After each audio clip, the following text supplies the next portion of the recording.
Que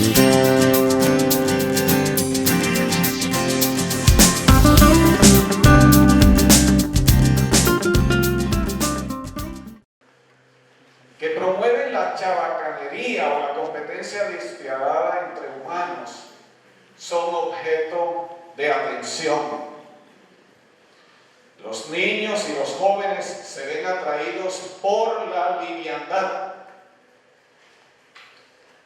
Entonces, en ese marco de referencia, nosotros encontramos una serie de ideas, de prácticas y de tendencias que sirven para explicar, no para justificar, unos comportamientos que no son consonos con la razón moderna, ni con la razón antigua, si pudiéramos establecer esa diferenciación, y luego con fundamentos bíblicos que nosotros respetamos, llevamos en el corazón muchas veces y tratamos de aplicar en nuestro proceso educativo en la contemporaneidad. Hay aquí unas afirmaciones que he usado 2 o 3 veces.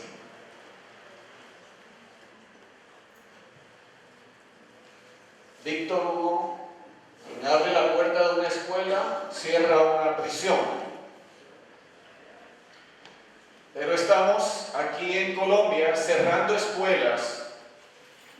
Recientemente en Antioquia, en varios pueblos, hubo protestas porque no han empezado las clases todavía de este año lectivo.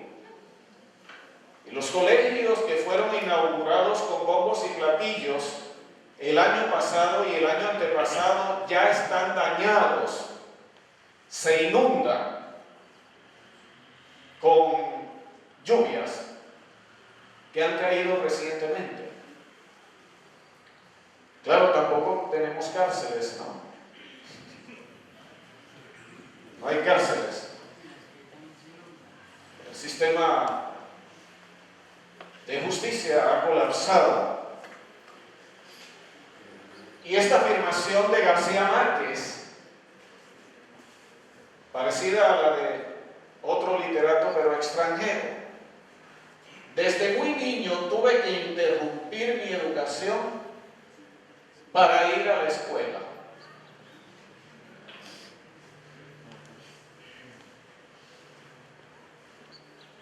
Anónimo, tendremos problemas mientras paguemos a los mejores profesores menos que a los peores entrenadores de fútbol. La redacción puede ser una carta de una alumna,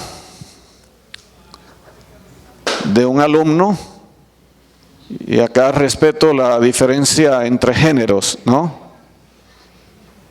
Que es otra tendencia muy contemporánea.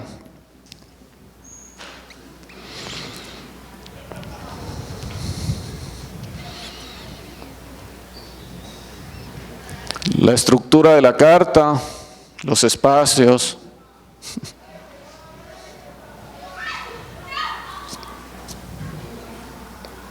Y su título. Pasemos ahora al problema del atavismo, que es muy frecuente en los docentes, no solo con respecto a prácticas, métodos, estrategias, estudio de contenidos, sino también en el área de la evaluación. El Tuerto López, iconoclasta, blasfemo a veces, quitaron el monumento a las botas del sitio donde se habían puesto originalmente. A mi ciudad nativa, noble rincón de mis abuelos, nada como evocar cruzando callejuelas los tiempos de la cruz y la espada, del ahumado candil y las pajuelas. Pues ya pasó ciudad amurallada tu edad de folletín, Las carabelas se fueron para siempre de tu rada, y ya no viene el aceite en botijuelas. Fuiste heroica en los tiempos coloniales, cuando tus hijos, águilas caudales, no eran una caterva de vencejos. Mas hoy, plena de rancio desaliño, bien puedes inspirar ese cariño que uno le tiene a sus zapatos viejos. Tenemos acá la necesidad de observar algunos ejemplos de fenómenos, entre los cuales, de la lista que pasé adrede, está el posconflicto. Como empleados del sector de la educación, tenemos que orientar nuestras antenas hacia una realidad que se aproxima en Colombia, y es la etapa del posconflicto. Pero en esta contemporaneidad y en la posmodernidad, el mundo ha vivido esas etapas posteriores a los conflictos que ha habido en distintas partes de nuestro planeta. No podemos desconocer que esa realidad que posiblemente se viva dentro de poco en Colombia o se empiece a vivir, podría obligarnos a repensar la pedagogía, la educación, las estrategias y tantas otras subáreas de la educación, porque quizá tengamos que recibir a personas que ayer estuvieron en el monte o en el campo y que hoy tienen autorización estatal o del sistema judicial para que estudien. Es decir, tenemos que estar preparados para esa realidad. Así que reitero, posconflicto, las TIC, otras tendencias aparecen en el listado. Y luego, esta otra realidad de apuño, la dotación que traen nuestros bebecitos. Vienen ya preparados.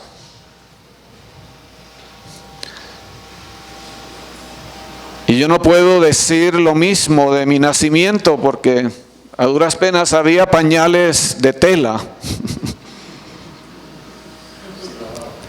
que se lavaban, que se reciclaban. Vamos a considerar una comparación entre la modernidad y la posmodernidad. Miremos si estas condiciones nos están afectando o no, si nos están afectando en qué grado, o si, como se dice por parte de los muchachos, podemos pasar de agache.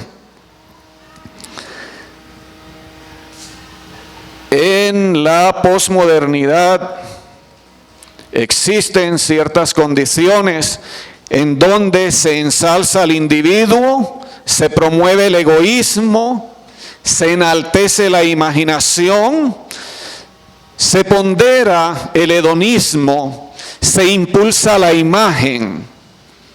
La estética está en un alto pedestal.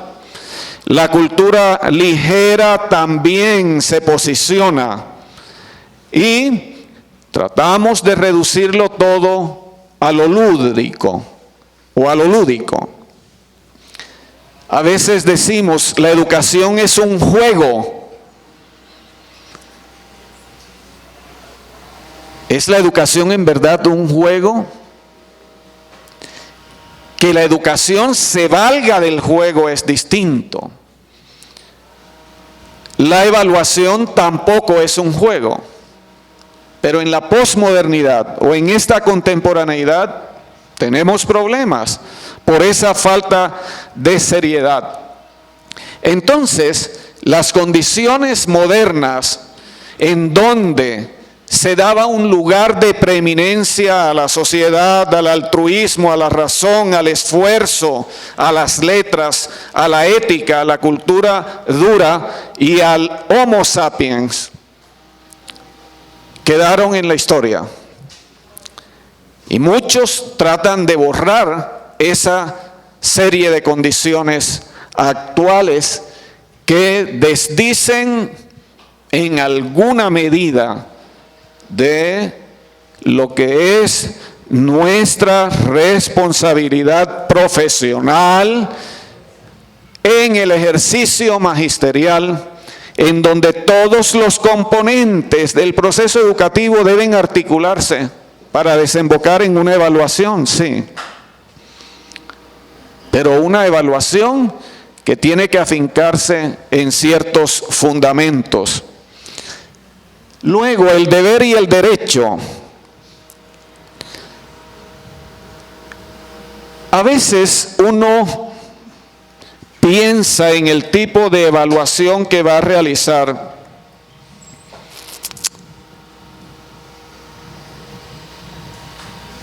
Es que este examen es muy riguroso.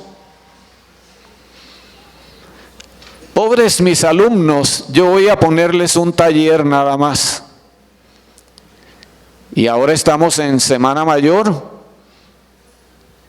Dejemos que estén libres, que jueguen, que paseen.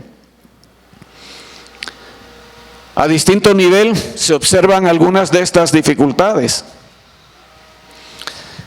Y en ciertos centros educativos asignamos tareas para evaluar durante la semana regular, pero definimos por resolución rectoral que no habrá tareas para hacer en la casa en sábado ni en domingo.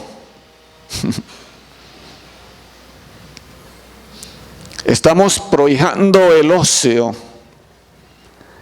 y no le damos seriedad a ese conjunto de tareas que los muchachos deberían realizar para que puedan avanzar en su proceso.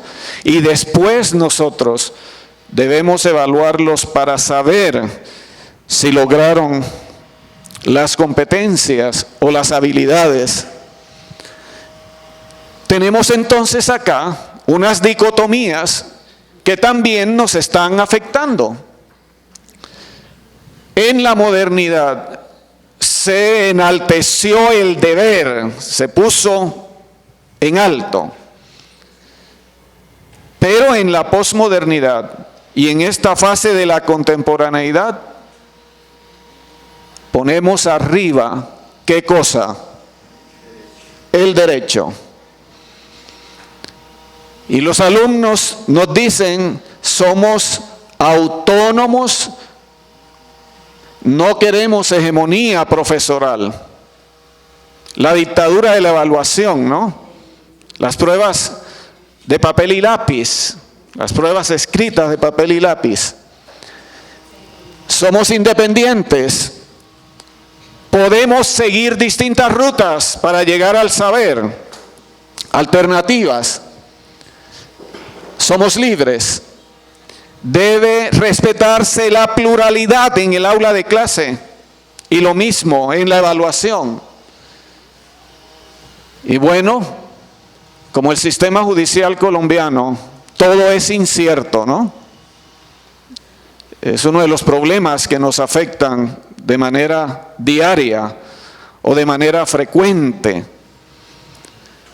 La incertidumbre jurídica. Claro, en todas las etapas ha habido incertidumbre jurídica, pero hoy en nuestro país es más evidente y las instituciones educativas se afectan. Recuerden aquella norma de la promoción automática. Y hoy por hoy no puede quedarse en un curso un porcentaje superior a ¿cuál? Hablando de otros niveles o a otros niveles de la educación, por ejemplo en bachillerato, 5%, ¿verdad?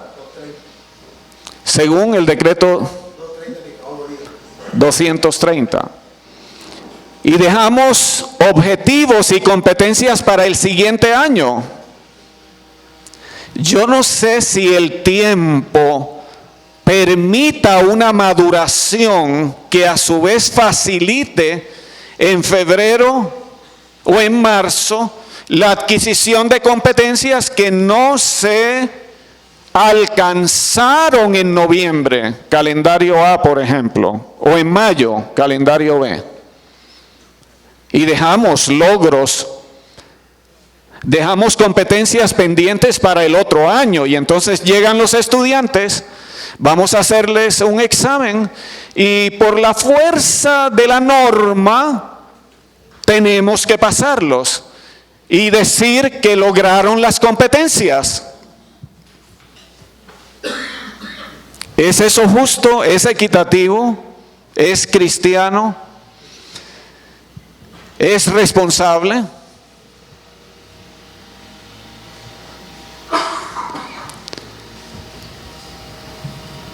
Los muchachos nos dicen, profe, consensuemos.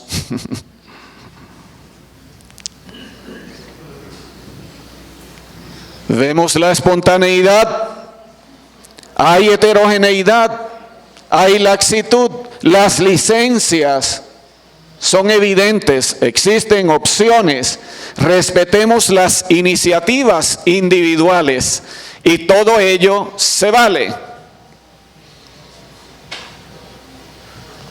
Creatividad.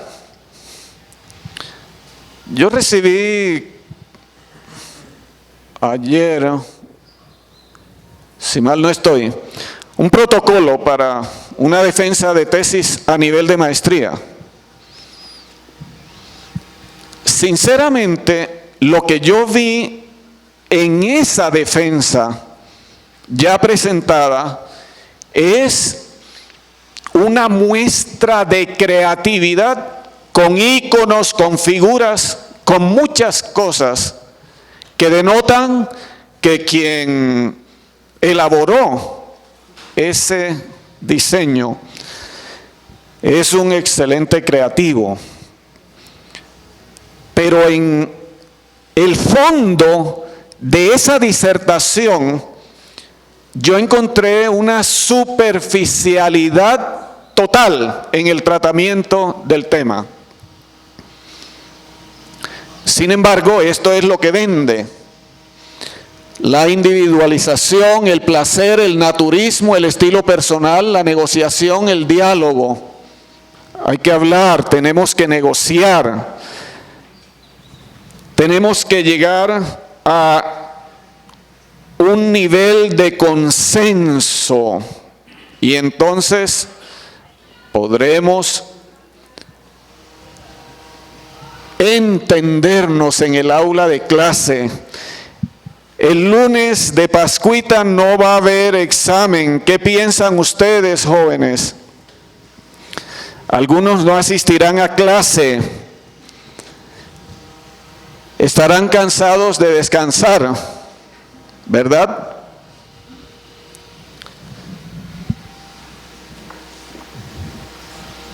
Y los alumnos entonces celebrarán que su profesora o profesor no haga evaluación ni pida los trabajos.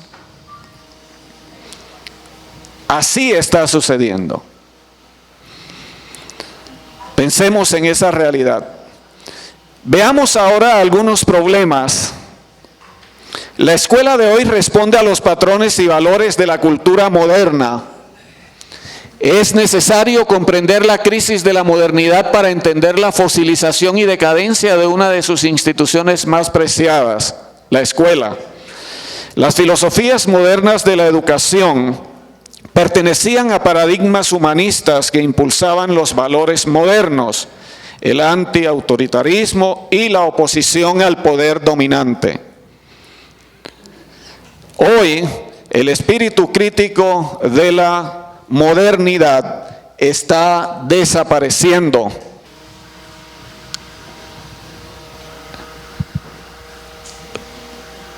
Leer. ¿Cómo les va a ustedes cuando asignan textos?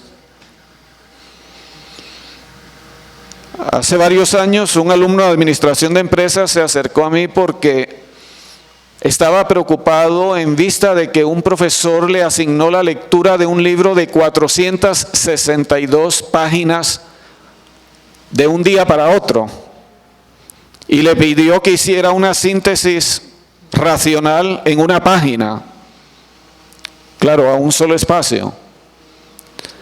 Y se quejó ese estudiante, no, eso es antipedagógico. Pero yo sabía que este estudiante sí podía pasar muchas horas delante del televisor. Y sabía que él iba al estadio Atanasio Girardot 2-3 veces por semana a ver fútbol. Sin embargo, no podía resumir un libro de un día para otro. Claro, si tenía que ir a ver al Nacional o al Medellín, pues no iba a tener tiempo. La cultura escrita está siendo olvidada. Hay ideales muy relevantes que también se están dejando a un lado. Ambigüedad, incertidumbre. Los discursos que nosotros aceptábamos y que servían de base también están decayendo o son obsoletos o son criticados. Y todo desemboca aquí. Desemboca en un punto que nosotros tenemos que examinar también. Luego de esas manifestaciones críticas, llegamos a la posmodernidad y la crisis de la educación. La escuela es moderna, pero sus alumnos y la sociedad que la rodean son posmodernos. Las leyes de educación, los currículos y los proyectos educativos son fenómenos modernos que presuponen la razón, pero esta ha entrado en una crisis. La jerarquización, la planificación, el control y la evaluación son valores básicos de la escuela, pero la posmodernidad no los soporta. Hay también otras expresiones que muestran ese estado crítico y que entonces nos llevan a establecer algunos parámetros que debieran ayudarnos de manera racional, de manera pragmática y de manera sustancial también.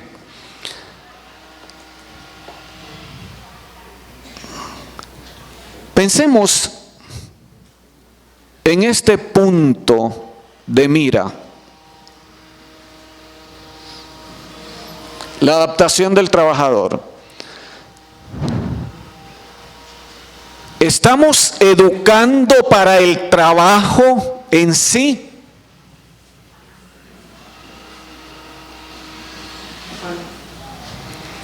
¿Seguimos nosotros una ruta que le hace juego al neocapitalismo? O al hablar de competencias y considerarlas como necesarias, estamos considerándolas como un medio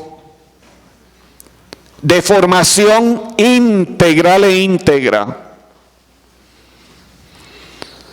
Recuerden que el capitalismo moderno cosificó a los seres humanos.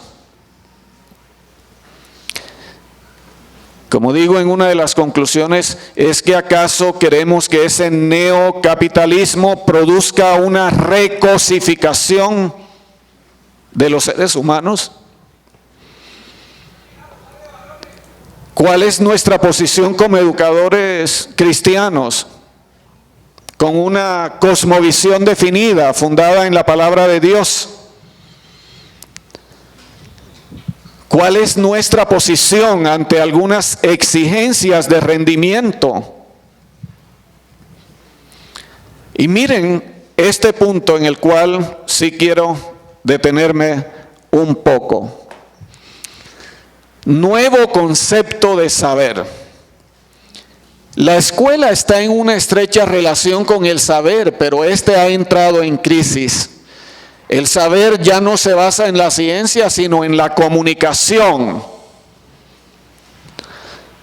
Teóricos de la comunicación como Václavic, Dan Jackson, eminentes, reconocidos. Hablamos de la teoría de la comunicación. Hablamos de la teoría de la incomunicación. Hablamos de la relevancia de la comunicación. Los tratados acerca de la comunicación son muy valiosos y son muy variados. Pero hay que tener cuidado porque la educación y sus componentes no puede supeditarse a comunicación, a lenguajes ni a redes informáticas. Hay una verdad. La información hoy es mercancía. Pero no podemos hacerle el juego. Y miren ese último aspecto. La educación tiende a estar en función de la eficacia y la utilidad. Y así se evalúan los logros de los alumnos. Tasa de retorno, relación costo-beneficio. A veces el Ministerio de Educación en Colombia o las secretarías de educación ponen a los maestros a buscar estudiantes. Van por los barrios porque no hay suficientes alumnos.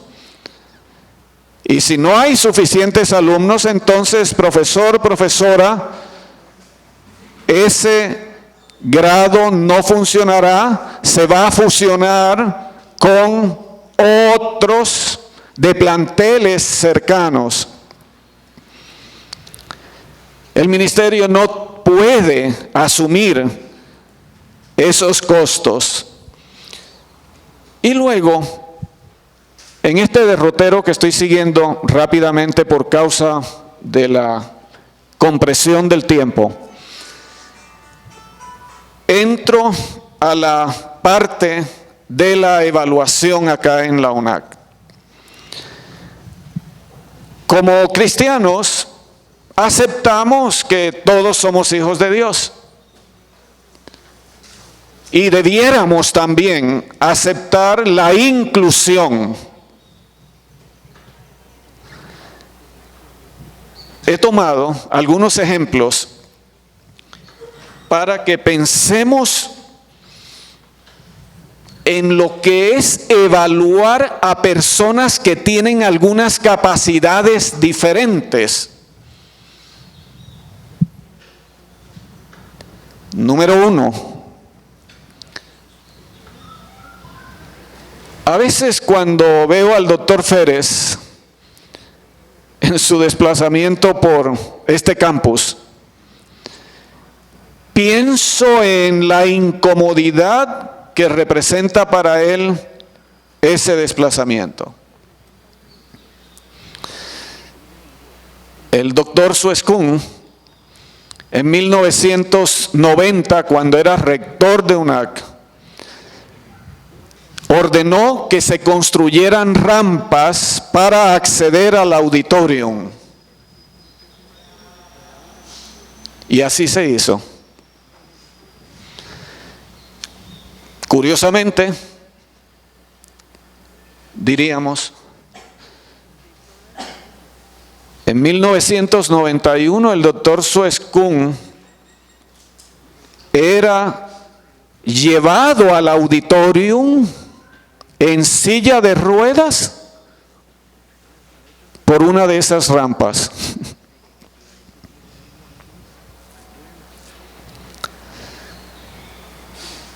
El tumor cerebral lo mató. Ahí están las rampas. Proactividad.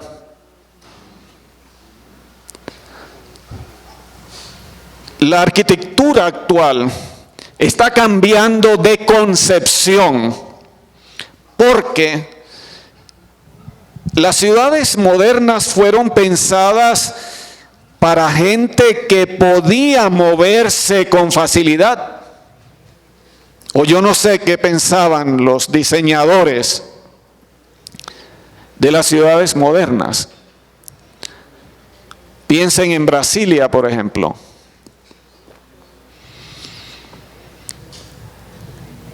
Si alguno de nosotros tuviera alguna dificultad, ¿cómo podría movilizarse?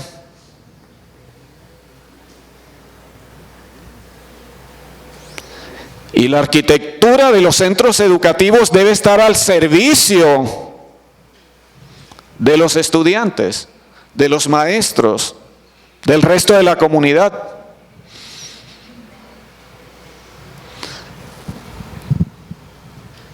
Los que viven aquí en Medellín, es posible que hayan visto a Luis Rojas y algunos lo recuerdan. Luis trabaja en varias IES de Medellín con éxito, pero él estudió en la UNAC usando silla de ruedas. Se graduó de administrador de empresas.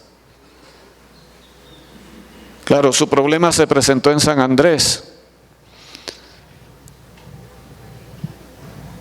Movilidad en este campus. Y tercer ejemplo, ¿han tenido ustedes a personas sin capacidad visual como alumnas? Si las han tenido, ¿cómo han hecho para evaluarlas? ¿Qué mecanismos han empleado? ¿Qué estrategias?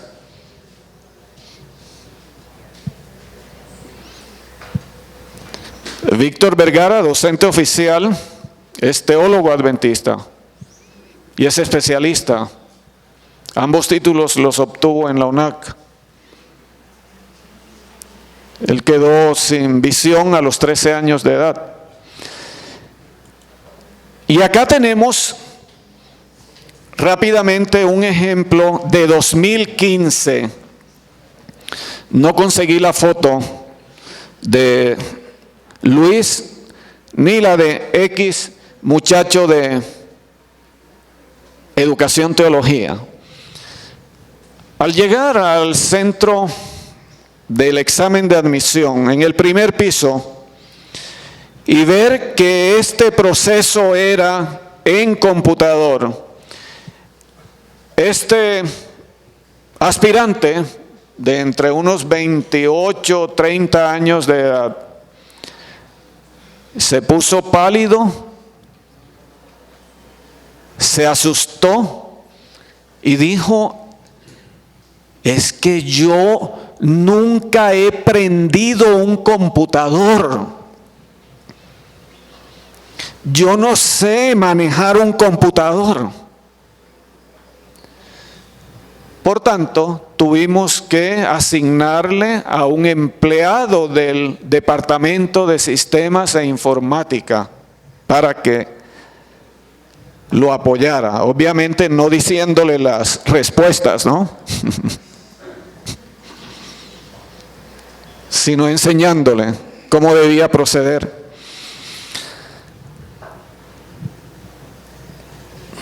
Evaluación en la UNAC.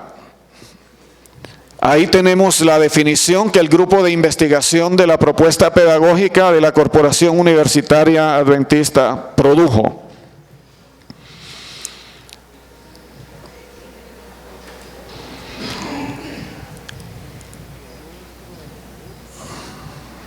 Un concepto.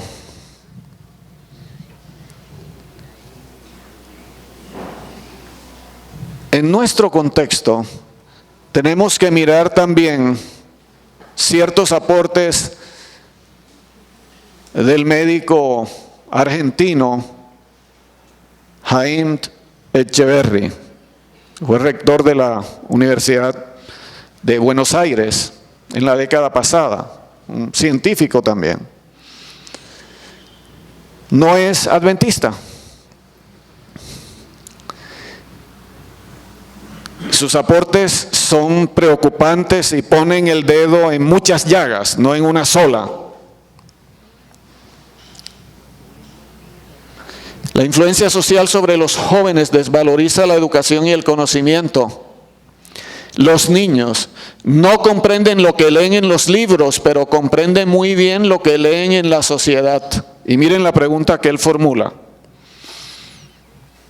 ¿Nuestros niños son tontos o inteligentes cuando ignoran lo que predicamos e imitan lo que practicamos? Los chicos aprenden lo que los mayores les enseñan con el ejemplo. Se dan cuenta de que es más importante seguir lo que la sociedad enseña implícitamente con sus acciones y a través de sus estructuras de recompensa que lo que predica la escuela en lecciones y discursos sobre el recto comportamiento. En la tragedia educativa, el doctor también se refiere a una condición actual. Nos ha tocado lidiar con personas que se hallan en esas circunstancias. La tragedia educativa, qué triste. Miren lo que él asevera. Nuestras vidas se van llenando insensiblemente con el interminable muestrario de la peor condición humana que exhiben los medios en nombre de la libertad de prensa y de la supuesta obligación de no ocultar lo que hay en la realidad. Pero bajo esta justificación se está mostrando lo peor que hay en la realidad, pero blanqueándolo por el hecho de ponerlo en el centro de la atención pública y quitándole la característica de condenable.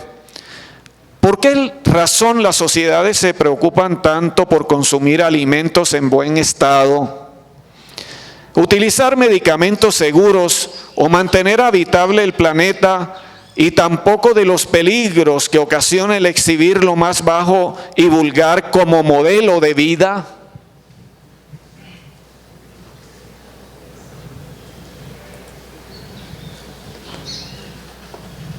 Hoy el espectáculo al que asistimos está hegemonizado por la hermandad de lo peor.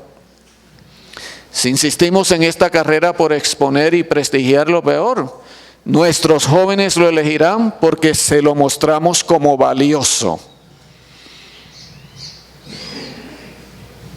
Valioso. Y hay otros aportes. Quiero ahora mostrar algunas condiciones de Medellín, porque en este contexto funciona nuestra institución. Varias veces ha estado en Colombia un filósofo de la moda, Gilles Lipovetsky.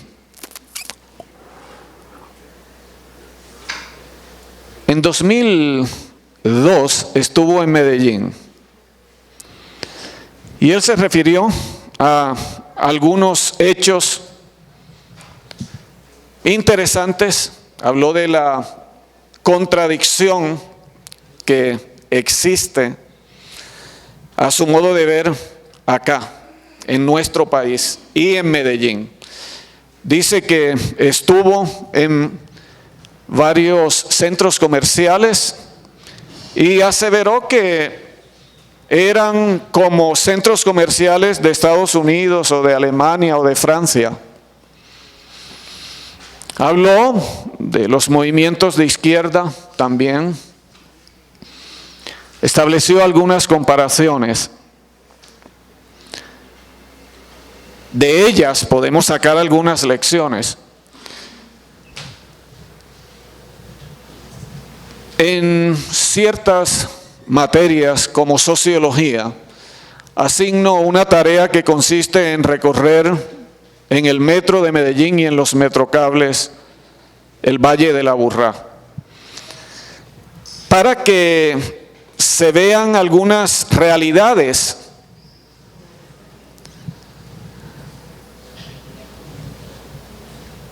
Medellín no es homogénea.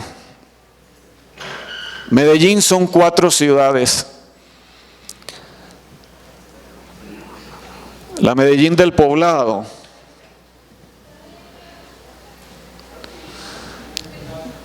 que es posmoderna, contemporánea, avanzada. La capitalista de otras zonas, la obrera proletaria esforzada, y la Medellín que vive el día a día, periférica, con muchos problemas, con violencia, con inseguridad, etc. Y luego terminemos este proceso con algunos apuntes relacionados con un principio de la evaluación que hemos registrado en el documento que produjo el grupo de investigación de la propuesta pedagógica.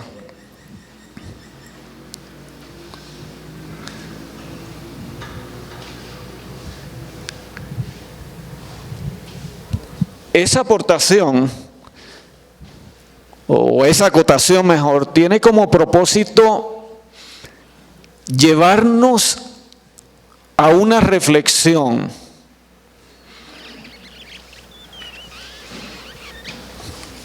La definición que tenemos ahí dice: la evaluación es una parte del proceso didáctico a fin de comprobar el saber que asimila el alumno. Pero en la contemporaneidad, es nuestro comentario, el saber ya no se fundamenta en la ciencia, sino en aquellos pilares que ya hemos mencionado. El capitalismo nos da el contexto de la organización industrial de origen moderno en una etapa en la cual se cosificó al ser humano y la masificación de la producción económica desdibujó la naturaleza del hombre.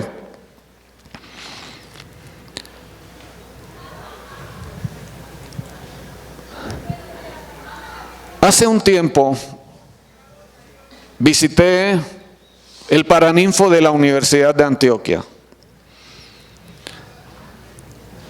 cuando había aulas de clase. Estaba la leyenda, aula y el número. Y algún estudiante u otra persona puso con tiza blanca ante la palabra aula una J.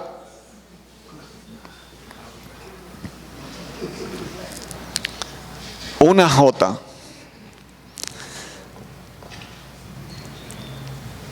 ¿Son nuestras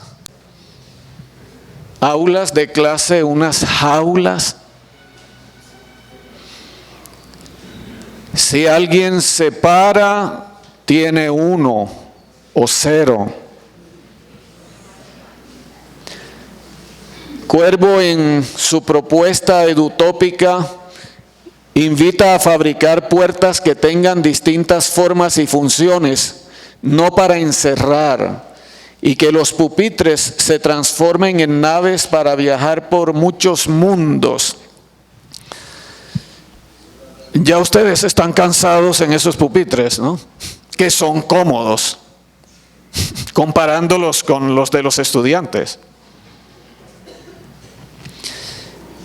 El diseño de este salón grandísimo, compárenlo con lo que han visto en aquella película ideada en Argentina y que traspasó las fronteras, La educación prohibida. ¿La han visto, verdad?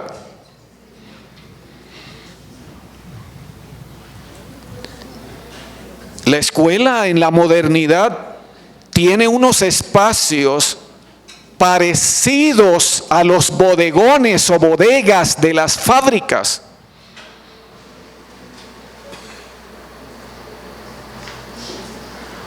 Esta cátedra o cátedra donde yo estoy montado era común en la antigüedad y era común en la modernidad. Y el alumno no podía subir a la cátedra porque el maestro era el continente de la verdad absoluta. Y él evaluaba los saberes que a veces hasta transmitía malamente. La forma de semicírculo, ¿no? Y todavía ustedes encuentran en muchos centros educativos de nivel superior esa cátedra. Media circunferencia, ¿no?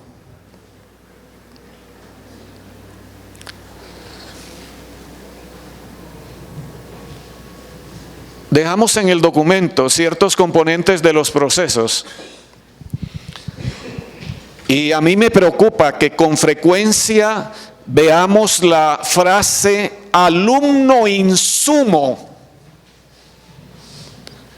Esa es una frase capitalista que tuvo su valor, que tuvo su aplicación. Gracias.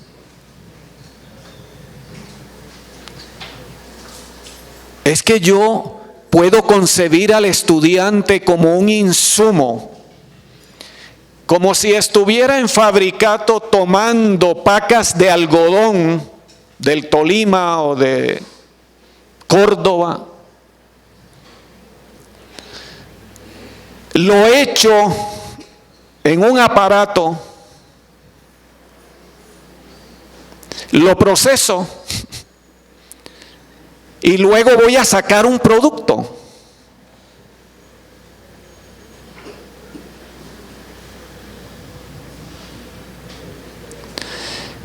Hablamos de la validez y confiabilidad, lo mismo que de la objetividad de la evaluación.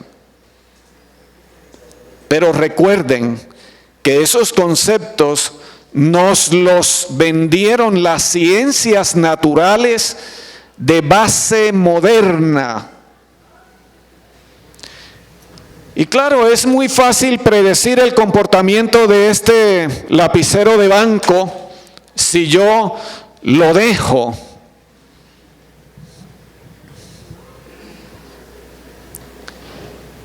Va a caer. Fuerza de gravedad, 9.8 metros por segundo al cuadrado, algo así. Una constante.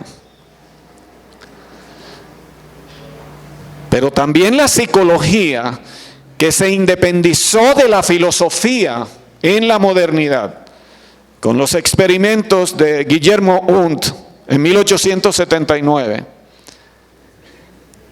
se llenó de esos métodos de las ciencias naturales y nos ha vendido la idea de que podemos convertir en variables las expresiones humanas de los sujetos. Y no es así 100%.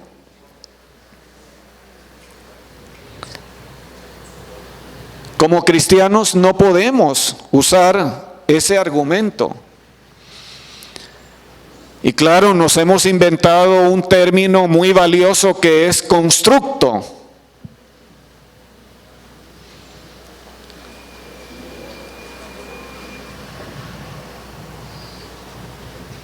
Es nuestra evaluación liberadora. Temores. Yo les confieso que ser evaluados es dramático.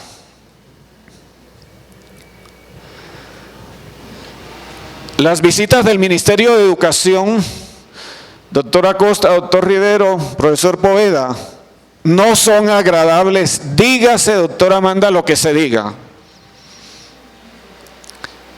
Hace mucho tiempo los inspectores de educación iban de Bogotá. Hoy son de provincia. Y al recibirlos, los profesores se me enfermaban de diarrea, de gastritis, de laringitis. Y se nos metían en los salones a evaluar las asignaturas. A veces no se anunciaban las visitas y la pauta era un secreto, no se podía conocer.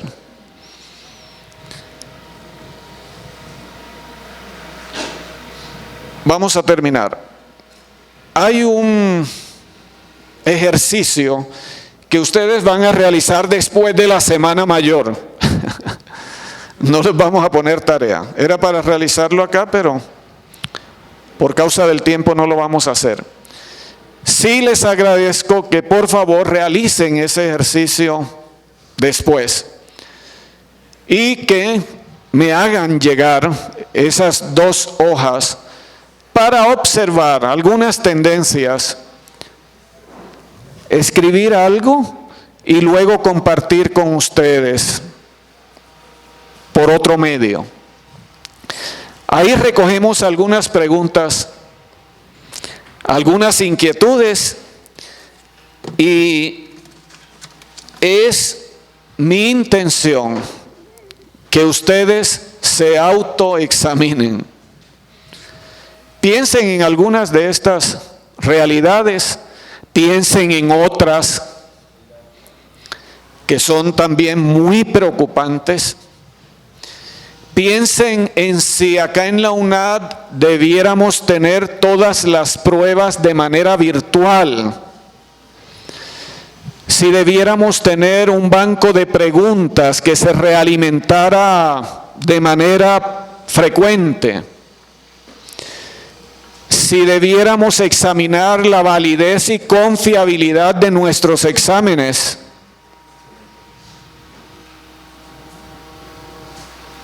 La objetividad, por supuesto, también. Las mediaciones y tecnologías de la información y la comunicación y las TIC en sí mismas, su valor, sus limitaciones, las necesidades que tenemos de ellas, el aprendizaje. El doctor Acosta se refirió a los estilos de enseñanza, lo pudimos leer entre líneas. Nuestra preocupación, ¿es acaso mi estilo de enseñanza o el estilo de aprendizaje del muchacho? Y si un alumno puede chatear, puede mandar mensajes electrónicos, puede oír música de reggaetón y puede mirar al tablero electrónico simultáneamente, gloria a Dios, es un as. Yo no puedo hacer eso porque si oigo música me desconcentro y ya pierdo el hilo. Así que, en conclusión, evaluar en la contemporaneidad es un serio desafío porque usted tiene que ser responsable, firme y no permisivo, pues la permisividad iría en desmedro de la calidad de la formación de sus y de mis estudiantes. Muchas gracias.